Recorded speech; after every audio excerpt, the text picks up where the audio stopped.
إن الحمد لله نحمده ونستعينه ونستغفره ونعوذ بالله من شرور أنفسنا ومن سيئات أعمالنا من يهده الله فلا مضل له ومن يضلل فلا هادي له وأشهد أن لا إله إلا الله وحده لا شريك له وأشهد أن محمدا عبده ورسوله يا أيها الذين آمنوا اتقوا الله حق تقاته ولا تموتن إلا وأنتم مسلمون يا أيها الناس اتقوا ربكم الذي خلقكم من نفس واحدة وخلق منها زوجها وبث منهما رجالا كثيرا ونساء واتقوا الله الذي تساءلون به والأرحام إن الله كان عليكم رقيبا يا أيها الذين آمنوا اتقوا الله وقولوا قولا سديدا يصلح لكم أعمالكم ويغفر لكم ذنوبكم ومن يطع الله ورسوله فقد فاز فوزا عظيما أما بعد فإن أصدق الحديث كتاب الله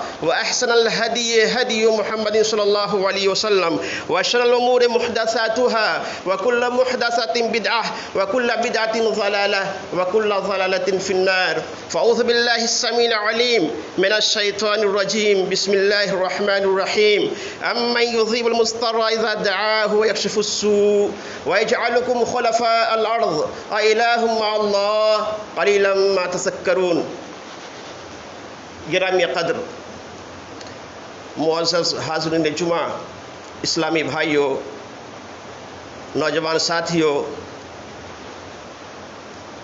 اللہ سبحانہ و تعالیٰ کی توفیق اور اس کے فضل و کرم سے آج کے خطبہ جمعہ میں جس عنوان پر بیان دینے کی سعادت حاصل کر رہا ہوں وہ ہے مومن کا ہتھیار۔ یاد رہے کہ اس سے مراد وہ ہتھیار نہیں جس سے انسان ایک دوسرے پر وار کرتا ہے، ایک دوسرے کو زخمی کرتا ہے، ایک دوسرے کو مرڈر کرتا ہے یا ایک دوسرے کو اذیت پہنچاتا ہے، بلکہ اس سے مراد وہ ہتھیار ہے جسے اپنانے کے بعد صحابہ کرام کی تعداد جنگ بدر میں 313 ہونے کے باوجود ہزاروں پہ غالب آ گئے۔ یہ وہ ہتھیار ہے جسے محسن انسانیت محمد صلی اللہ علیہ وسلم نے جنگ بدر میں جنگ کے آغاز کے وقت اپنایا اور اللہ سبحانہ و تعالیٰ سے فریاد کی، اللہم ان شئت لم تعبد بعد اليوم ابدا، اے اللہ اگر تو چاہے تو آج سے تیری عبادت نہیں کی جائے۔ اللہم ان شئت لم تعبد بعد اليوم ابدا، اے اللہ اگر آج یہ چھوٹی سی جماعت ہلاک ہو گئی تو آج سے تیری عبادت کبھی نہیں کی جائے گی۔ تو اسی ہتھیار کی بنیاد پر صحابہ کرام جنگ بدر میں کامیابی و کامرانی سے ہمکنار ہوئے اور ایک قلیل جماعت نے کثیر جماعت پر فوقیت اور شکست حاصل کی۔ ایک قلیل جماعت نے کثیر جماعت کو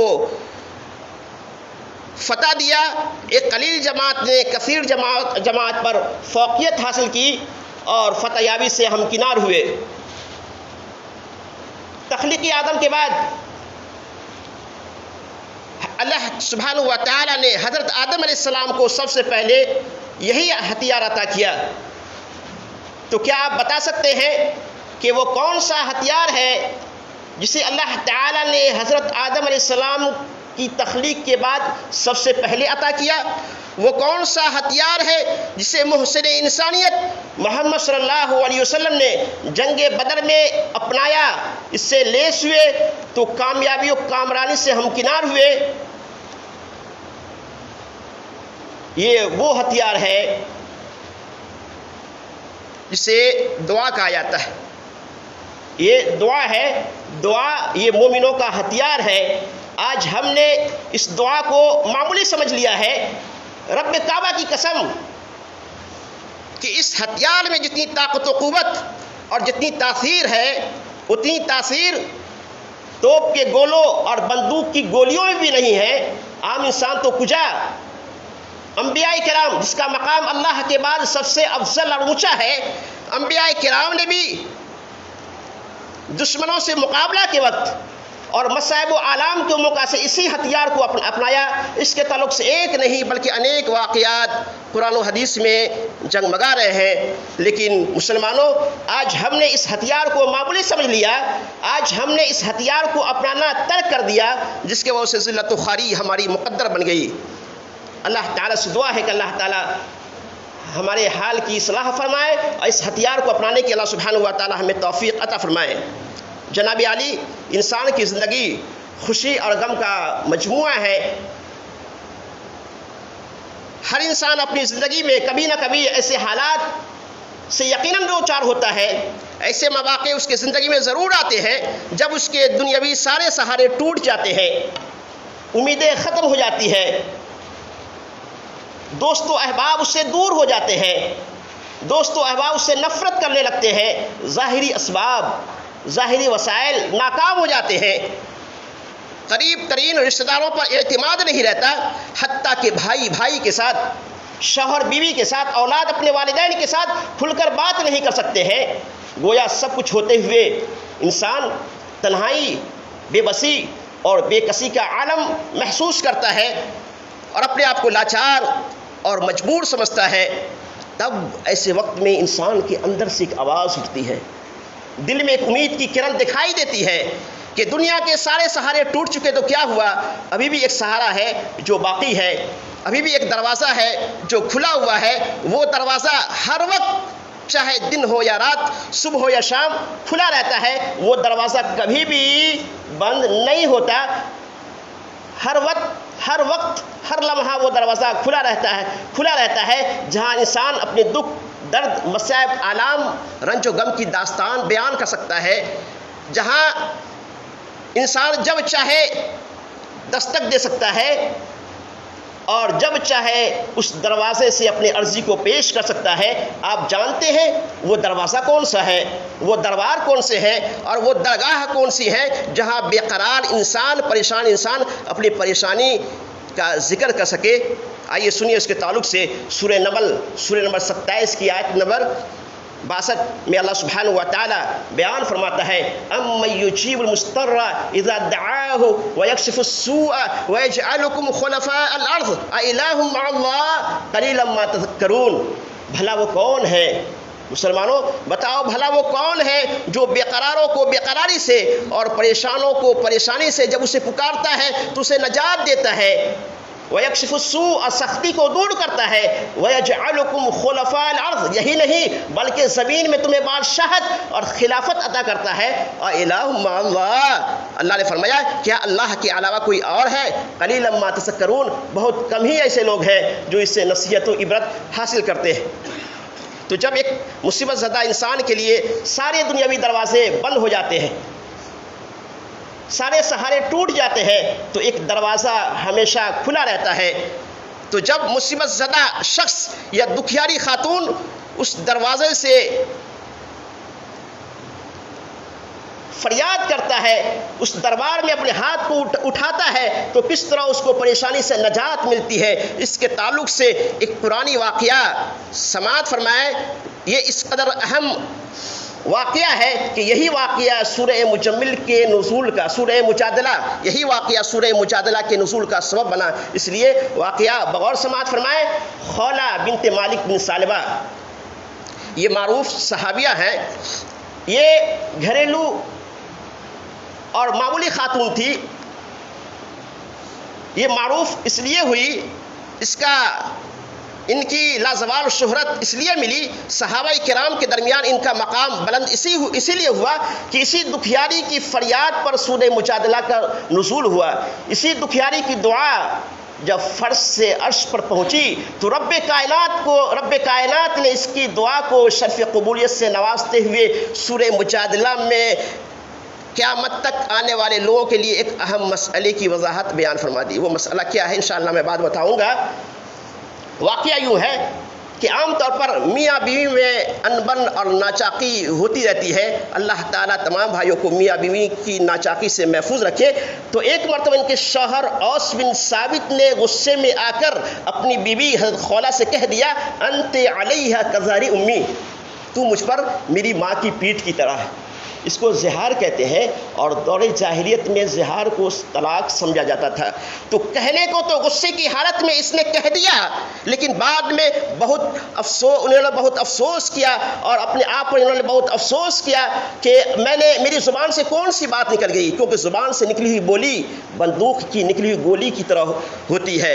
تو ان کی زبان سے کہنے کو تو انہوں نے غصے کی حالت میں کہہ دیا، لیکن بعد میں انہوں نے بہت افسوس کیا، اور اپنی بیوی کے سامنے آ کر اپنی غلطی کا اقرار کرتے ہوئے ندامت کا اظہار کیا کہ میں محترمہ، میری بیوی مجھے معاف کرو، مجھ سے غلطی ہو گئی، اور نادانی میں آ کر، جہالت میں آ کر، غصے میں آ کر میں نے اپنی زبان سے وہ بات کہہ دیا جو مجھے نہیں کہنا چاہیے، واللہ اس سے میری نیت طلاق نہیں تھی۔ لیکن حضرت خولہ رضی اللہ عنہا یہ صحابیہ ہیں، یہ پڑھی لکھی خاتون تھی، دیندار خاتون تھی، لہذا اس نے اپنے شوہر سے کہا کہ اب میرے اور تمہارے درمیان اس وقت تک میاں بیوی کا رشتہ قائم نہیں رہ سکتا جب تک کہ تم مفتی اعظم محمد صلی اللہ علیہ وسلم کے پاس جا کر اس مسئلے کا حل دریافت نہ کر لو۔ ان کے شوہر نے کہا، حضرت اوس بن ثابت نے کہا، اوس بن ثابت نے کہا، میں گناہگار ہوں، میں خطا کار ہوں، غلطی مجھ سے ہوئی ہے، لہذا مجھے اللہ کے نبی صلی اللہ علیہ وسلم کی خدمت میں جاتے ہوئے شرم آتی ہے، لہذا تم خود جاؤ اور نبی صلی اللہ علیہ وسلم سے اس کا حل دریافت کرو۔ حضرت خولہ آتی ہے، اس وقت اللہ کے نبی صلی اللہ علیہ وسلم حضرت عائشہ رضی اللہ عنہا کے یہاں تشریف فرما تھے۔ حضرت خولہ غموں سے نڈھال ہو کر آپ کے پاس آتی ہے اور واقعہ بیان کرنے کے بعد عرض کرتی ہے، یا رسول اللہ، میرے ماں باپ آپ پر قربان ہو، کیا میری اور میرے بچوں کی زندگی کو تباہی سے بچانے کے لیے کوئی صورت ہو سکتی ہے؟ اللہ اکبر۔ طلاق یہ حلال تو ہے، لیکن اللہ تعالیٰ کے حلال کردہ چیزوں میں سب سے زیادہ مبغوض اور ناپسندہ چیز ہے۔ طلاق ہوتی ہے تو عورت ہی کی زندگی اجیرن اور برباد نہیں ہوتی ہے، بلکہ ان دونوں سے بچے ہوتے ہیں، تو بچے کی زندگی بھی خراب ہو جاتی ہے، اس کا مستقبل بھی برباد ہو جاتا ہے، اور وہ پیار اور وہ محبت جو ایک بچہ کو اپنے ماں اور باپ سے ملتی ہے، اس محبت و پیار سے بچے سوتیلی ماں اور سوتیلی ماں یا سوتیلے باپ وہ محبت و پیار بچے کو نہیں دے پاتے ہیں، اس محبت و پیار سے بچے محروم رہ جاتے ہیں۔ اور یہی نہیں بلکہ عیدین اور شادی بیاہ کے موقع پر من چاہی کپڑے پہننے سے ایسے بچے جو بے سہارا ہو چکے ہیں، جس کے ماں یا باپ میں سے کسی کا طلاق ہو چکا ہے، تو ایسے بچے من چاہی کپڑا پہننے سے محروم رہ جاتے ہیں۔ تو خیر، اس دکھیاری خاتون نے کہا کہ یا رسول اللہ، میری اور میرے بچوں کی زندگی کو تباہی سے بچانے کے لیے کوئی صورت ہو سکتی ہے؟ اللہ کے نبی صلی اللہ علیہ وسلم نے فرمایا کہ اب تک اللہ تعالیٰ کی جانب سے اس کے تعلق سے کوئی فیصلہ نہیں آیا ہے، لیکن وہ دکھیاری خاتون بار بار عرض کرتی رہی، کہتی رہی، اصرار کرتی رہی، یا رسول اللہ، اس سے میرے شوہر کی نیت طلاق نہیں تھی، اس لیے یا رسول اللہ آپ کوئی حل بتائیے تاکہ میرا گھر اجڑنے سے بچ جائے۔ لیکن نبی صلی اللہ علیہ وسلم بار بار کہتے رہے اور اپنے رائے پہ قائم رہے کہ اس کے تعلق سے مجھے کوئی علم نہیں ہے، اس مسئلے کا مجھے کوئی علم نہیں ہے، یہاں تک کہ نبی صلی اللہ علیہ وسلم کا دروازہ ان کے لیے بند ہو گیا، یعنی آپ کے دربار سے وہ نا امید ہو گئی۔ ابھی آپ نے سنا کہ جب ایک غمزدہ شخص دکھیاری خاتون کے لیے دنیا کے سارے سہارے ٹوٹ جاتے ہیں، سارے دروازے بند ہو جاتے ہیں، تو ایک دربار ہمیشہ کھلا رہتا ہے۔ وہ دکھیاری خاتون اللہ کے دربار میں آئی، مسجد حجرہ عائشہ ہی سے متصل مسجد نبوی ہے،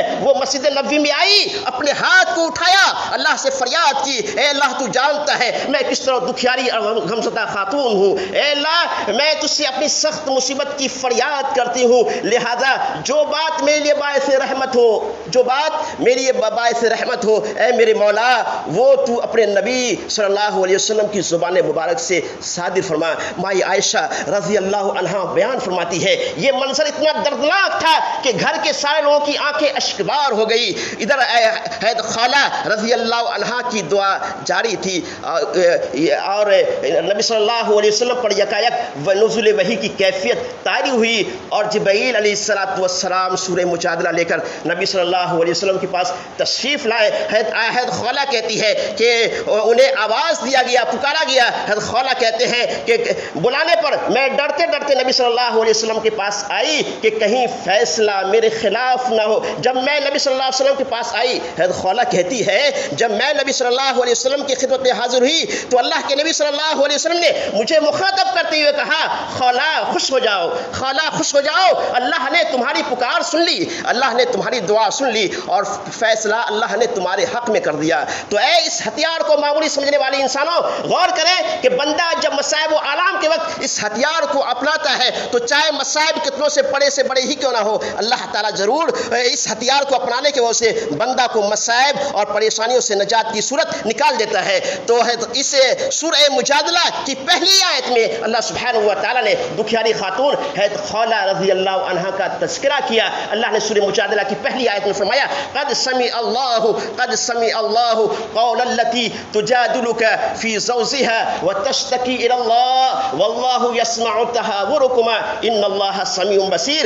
تحقیق کہ اللہ نے اس عورت کی بات سن لی، التی تجادلک فی زوجها، جو تجھ سے اپنے شوہر کے بارے میں تکرار کر رہی تھی. واللہ یسمع تحاورکما، اور اللہ تعالیٰ تم دونوں کے سوال و جواب کو سن رہا تھا. یعنی اللہ کے نبی صلی اللہ علیہ وسلم اور حضرت خولہ کے سوال و جواب اور بحث و مباحثہ کو اللہ سبحانہ و تعالیٰ سن رہا تھا. واللہ یسمع تحاورکما، اللہ تعالیٰ تم دونوں کے سوال و جواب کو سن رہا تھا. ان اللہ سمیع بصیر، بے شک اللہ تعالیٰ بہت ہی زیادہ سننے والا اور دیکھنے والا ہے. اب اس کے بعد کی 2-3 آیات میں اللہ نے اس کا کفارہ بیان کیا ہے. ابھی بھی کوئی نادان، کوئی جاہل جہالت میں اور نادانی میں اپنی بیوی سے کہہ دے، آج بھی کوئی آدمی اپنی بیوی سے کہہ دے انت علیہ کظہر امی، کہ تو مجھ پر میری ماں کی پیٹھ کی طرح ہے، تو اس کی بیوی اس کے لیے حرام ہو جاتی ہے اس وقت تک جب تک کہ وہ اس کا کفارہ ادا نہ کرے. اور اس کا کفارہ اللہ تعالیٰ نے بیان کیا ہے،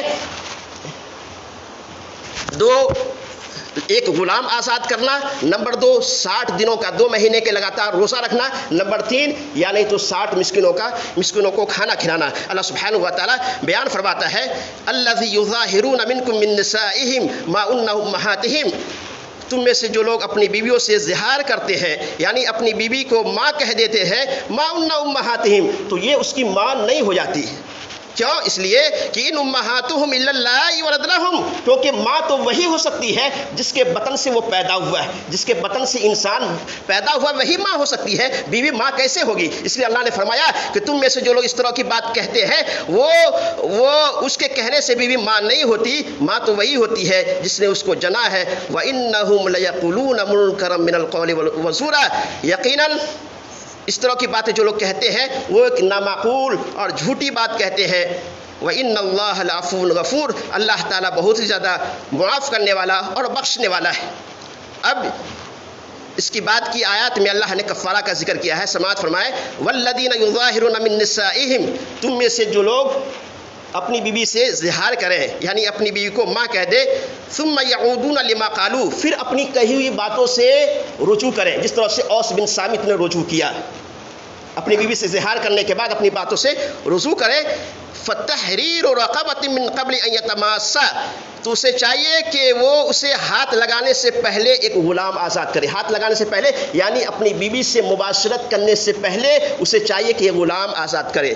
ذالکم توعظون بہ، اس کے ذریعے سے تمہیں نصیحت کی جاتی ہے. واللہ بما تعملون بصیر، اللہ تعالیٰ تمہارے عملوں سے بخوبی واقف ہے. فمن لم یجد فصیام الشہرین متتابعین من قبل ان یتماسا، فمن لم یجد، اور جو آدمی اس کی طاقت نہیں رکھ سکتے ہیں، یعنی جو آدمی غلام آزاد نہیں کر سکتے ہیں، اسے چاہیے کہ شہرین متتابعین، لگاتار 2 مہینے کا روزہ رکھے، لگاتار 2 مہینے کا روزہ رکھے. اگر عذر شرعی کے بنا پر روزہ درمیان میں ترک ہو جائے تو بعض علماء نے رخصت دیا ہے. تو اللہ نے فرمایا شہرین متتابعین، اسے چاہیے کہ لگاتار 2 مہینے کا روزہ رکھے. من قبل ان یتماسا، قبل یہ کہ وہ ایک دوسرے کو ہاتھ لگائے. فمن لم یستطع فاطعام 60 مسکینا، جو آدمی غلام بھی آزاد نہیں کر سکتا ہے، لگاتار 2 مہینے کا روزہ بھی نہیں رکھ سکتا ہے، تو اسے چاہیے کہ وہ 60 مسکینوں کو کھانا کھلائے. ذالک لتؤمنوا باللہ ورسولہ، یہ اس لیے ہے تاکہ تم اللہ اس کے رسول کے حکم پر عمل کرو. وتلک حدود اللہ، اور یہ اللہ تعالیٰ کی حد ہے. وللکافرین عذاب علیم، اور کافروں کے لیے عذاب علیم دردناک عذاب ہے. تو یہ سزا ہے، یہ کفارہ ہے ایسے لوگوں کے لیے جو اپنی بیوی کو ماں کہہ دیتے ہیں۔ تو معلوم ہوا کہ دعا یہ مومنوں کا سب سے بڑا ہتھیار ہے، اسے ہم چاہیے، اس لیے ہمیں چاہیے کہ ہم اس ہتھیار کو اپنائیں۔ اللہ سبحانہ و تعالیٰ سے دعا ہے کہ باری تعالیٰ تمام بھائیوں کو اس ہتھیار کو اپنانے، اس ہتھیار سے لیس ہونے کی توفیق عطا فرمائے۔ جو پریشان حال ہے اللہ تعالیٰ ان کی پریشانی کو دور فرمائے، جو بیمار ہے اللہ تعالیٰ انہیں شفاء کلی عطا فرمائے، جو مقروض ہے اللہ تعالیٰ انہیں قرض ادا کرنے کی سبیل عطا فرمائے۔ جب تک اللہ سبحانہ و تعالیٰ ہم مسلمانوں کو زندہ رکھنا چاہتا ہے اسلام پر رکھے، جب بھی خاتمہ ہو ایمان کی حالت میں خاتمہ ہو۔ آمین۔ وآخر دعوانا الحمد للہ رب العالمین۔